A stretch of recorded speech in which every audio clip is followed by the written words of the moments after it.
Early this morning, I attended a Lenten retreat and I realized something from it. A similarity of photographs and with our faith. We capture photographs to capture moments. We take photos to preserve memories.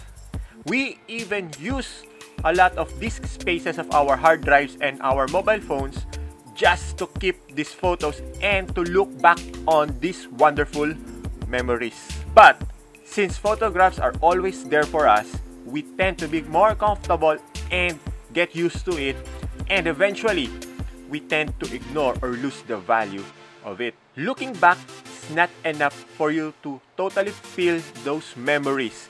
There should be something within that you will be moved, and that's what we call conversion, where these old or past emotions will come back and you will feel nostalgic about it. Same goes with our faith, especially during this Lenten season or Holy Week.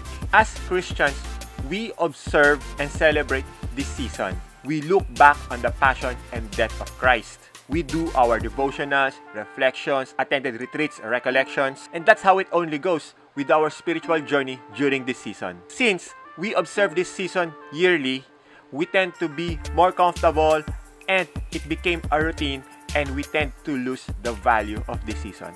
Yes, we observe, we celebrate, we look back, or what we call pagbabalik tanaw, but there's no conversion or what we call pagbabalik loob. Just like on our old or even new photographs, we preserve these things for our memories, but without conversion, this something move us from within. We tend not to take care of it and even lose the value of it. Then, before we know it, we cannot recover all of these memories at all, like from the old tapes or old photographs from the past. So, don't let this happen to your spirituality. Make that conversion happen, or what we call pagbabalik loob, and not just looking back or pagbabalik tanaw. Embrace the total value of this season before you totally lose it, before it's too late. You will know that there's a conversion starting to happen when you notice that you tend to be more selfless rather than being selfish and self-centered. And that's where your Christian values will grow. So, if this video speaks to you, you can do me a favor. Let's spread this message by sharing this video. And if you're watching via Facebook, I'm inviting you to check out my YouTube channel. That's Clark Vinoya. And don't forget to smash the subscribe button and ring that bell so you'll get notified on my next videos. Thank you for watching. This is Clark Vinoya, your content creation coach for photography preaching, saying you've got what it takes.